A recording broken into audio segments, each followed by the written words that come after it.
ഭക്ഷ്യവസ്തുക്കളും മരുന്നും അതുപോലെ ഇന്ധനവുമില്ലാതെ ഗാസ ഭൂമിയിലെ യഥാർത്ഥ നരകമാവുകയാണ്. ഈ സാഹചര്യത്തിൽ പാലസ്തീനികൾ താമസിക്കുന്ന കെട്ടിടാവശിഷ്ടങ്ങളിൽ ബോംബ് വർഷിച്ച് ഇസ്രായേൽ വീണ്ടും അവരുടെ ആക്രമണങ്ങൾ വർദ്ധിപ്പിക്കുകയുമാണ്. മാത്രമല്ല, കുടിവെള്ളമോ പോഷകാഹാരമോ ലഭിക്കാതെ ഉമ്മമാരുടെ മുലപ്പാൽ വരെ വറ്റുകയും ചെയ്തു.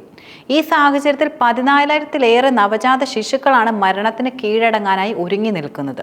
കൂടാതെ സഖ്യരാജ്യങ്ങളുടെ സമ്മർദ്ദത്തെ തുടർന്നുകൊണ്ട് അതിർത്തി കടന്ന് കഴിഞ്ഞ ദിവസങ്ങളിൽ ഏതാനും ട്രക്കുകൾ ഭക്ഷ്യവസ്തുക്കളും മരുന്നുമായി ഗാസയിൽ എത്തുകയും ചെയ്തിരുന്നു.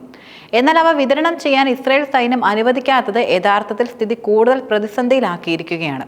ആക്രമണം നിർത്തിയില്ലെങ്കിൽ ഉപരോധം ഉൾപ്പെടെ കടുത്ത നടപടികൾ ഉണ്ടാകുമെന്ന് ബ്രിട്ടനും യൂറോപ്യൻ രാജ്യങ്ങളും ഇസ്രായേലിനെതിരെ ഭീഷണികൾ ഉയർത്തുകയും ചെയ്തിരുന്നു. എന്നിട്ട് പോലും ഇസ്രായേൽ അതിന് വഴങ്ങുന്നില്ല.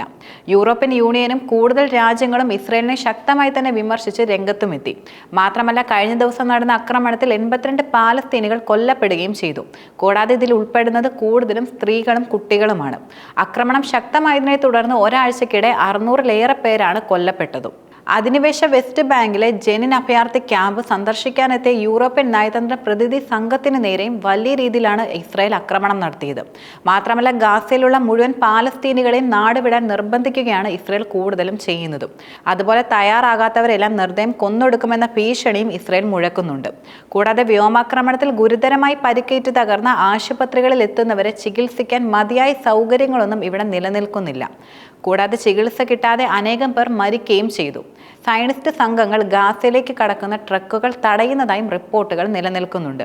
അവശേഷിക്കുന്ന ആശുപത്രികളുടെ പ്രവർത്തനം പൂർണ്ണമായി നിലയ്ക്കാൻ ജനറേറ്ററുകൾ ലക്ഷ്യമിട്ട് ഇസ്രായേൽ സൈന്യം ആക്രമണം നടത്തുകയാണെന്ന് ആരോഗ്യ മന്ത്രാലയം അറിയിക്കുകയും ചെയ്തു.